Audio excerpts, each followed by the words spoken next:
ඔන්න ඉතින් අදත් මේ නිවාඩු දවසේ උදේ පාන්දරම අපි යන්න හදන්නේ මේ බදුල්ලේ තියෙන තවත් එක ලස්සන කන්දක් බලන්න. බලමු අපි යන්න මේ කොහෙද කියලා.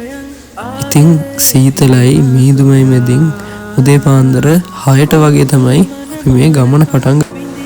ඉතින් බදුල්ලෙන් අපි නැග්ගේ කන්ද ගෙදර බස් එක. අපිත් එක්ක ඉන්නවා අපේ සචින්ත. ඒ වගේම ඉන්නවා රචින්දු වගේම ඉන්නවා අනුෂ්ක. හරි. බදුල්ලට ඉතින් මේ දවස්වල ටිකක් පහින නිසා උදේ පාන්දර ටිකක් මීදුම නම් තියෙනවා.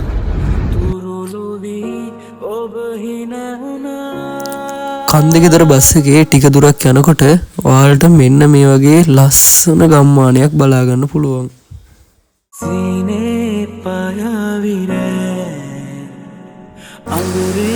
ඊට පස්සේ අපි කන්ද ගෙදර හන්දියෙන් බැලලා ඊට පස්සේ අපි ඔක්කොම නැග්ගා කීන කැලේ බස් එකට. ඉතින් මේ කීන කැලේ බස් එකේ තමයි ගිහිල්ලා තමයි අපි නාරංගලට නගින්න තැනට හරියටම බහින්න ඕන. මේ බස් එකේ ඉතින් විස්තර ටික බස් එක බදුල්ලෙන් යන වෙලාවල් මම ඔයාලට මේ දාලා තියෙනවා. ඉතින් මේ වෙලාවල් වලට ෆෝන් නම්බර් එකට කතා කරලා මේ අයියත් කන්ටැක්ට් කරගෙන ඔයාලට බස් එක ගැන විස්තර දැනගන්න පුළුවන්. කීන කැලේ බස් එකේ නැගලා ටික දුරක් යනකොට ඔයාලට උදේට මෙන්න මේ වගේ ලස්සන view එකක් බලා ගන්න පුළුවන්.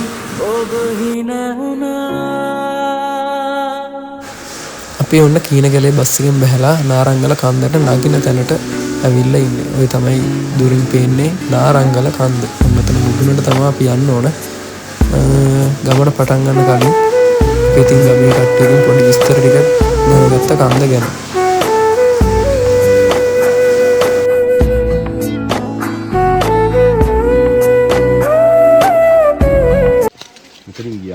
මෙතනින් ගිහින් අර කෙහෙල් පඳුර අහු වෙනවා. කෙහෙල් පඳුර ගාවින් පඩිපඩේ උඩට නගින්න ඕනේ. උඩට නැග්ගාම ආය අඩි 5ක පාරක් අහු වෙනවා. මේ පැත්තේ ලයිට් කණු තියෙන්නේ. ඒ පැත්තට ආය අඩි 20ක් කරනවා ආය පඩිපලක් අහු වෙනවා. එක දිගේ ගියාම උඩ කඩයක් අහු වෙනවා. එතනින් හිට අපේ කට්ටියකින් අහුවෙනවා. හරි. එතන ගෙවල් ටිකක් තියෙනවා. අපේ සිංගල් ගෙවල් ටිකක් තියෙනවා. එතන ඉතින් මේ ටික විතරයි පොඩ්ඩක් අමාරුයි. අමාරුනේ. අපි යනවා. මේකයි ලැජ්ජයි උඹලා නැග්ගේ නැත්නම් කොළඹ හතේ. අපි යනවා. කොහොම හරි මොන්න ගමේ ආගෙන විස්තර අහගෙන අපි නාරංගල නගින්න පටන් ගත්තා.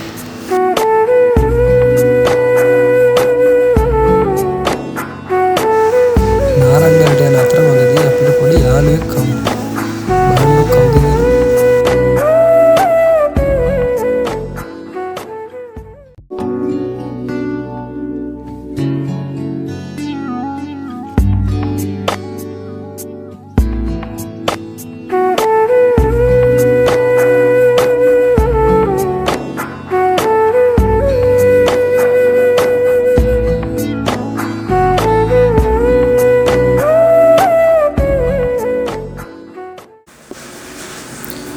ගමන නම් ටිකක් අමාරුයි.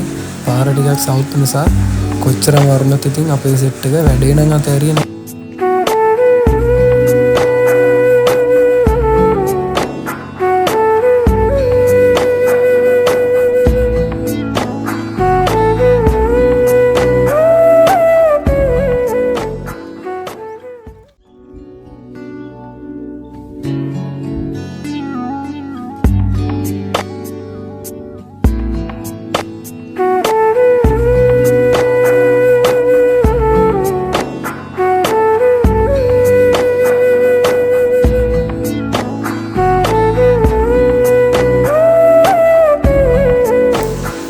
කන්ද දිගේ කිලෝමීටරයක් විතර දැන් අපි උඩට ආවා.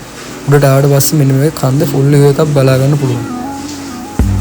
මීදුමෙන් කොච්චර වැහුණත් කොච්චර සීතල වුණත් තමන් මහන්සි වෙන ඉතින් ටිකක් දාඩිය නම් දානවා. යන අය මතක ඇතුව වතුර බෝතලයක් අරන් යන්න.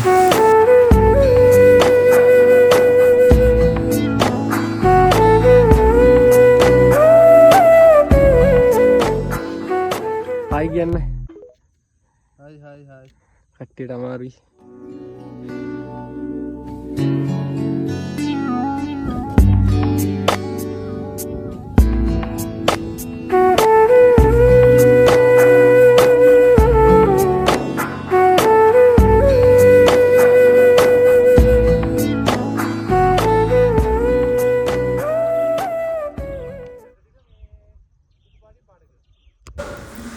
ඉතින් අන්න අර පේන පීක් එක තමා අපේ අන්තිම ගමනාන්තය වෙලා තිබුණේ. පුංචි විවේකයෙන් පස්සේ ඉතින් අපි ආයෙත් අපේ ගමන පටන් ගත්තා. තව මීටර් 500ක් වගේ තමයි අපිට උඩට යන්න තියෙන්නේ.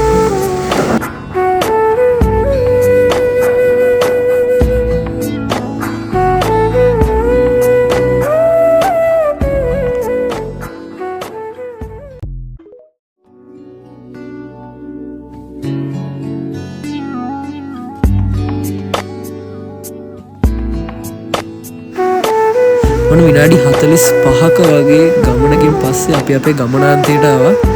ගමනාන්තයකට මේක තව චුට්ටක් උඩට යන්න පුළුවන්. ඉතින් අර පැත්තේ තමයි කට්ටිය කැම්පින් කරලා තිබුණේ. මෙන්න මේ වගේ view එකක් තමයි උඩට පේන්නේ.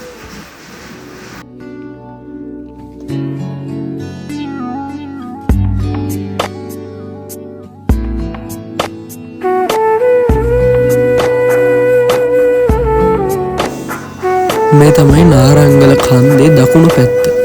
ඒ දකුණු පැත්තෙත් අපිට තව කන්දක් බලා ගන්න පුළුවන්. ඉතින් මේ පැත්තත් ඒ වෙලාවේ මීදුමෙන් වැහිලා තිබුණේ.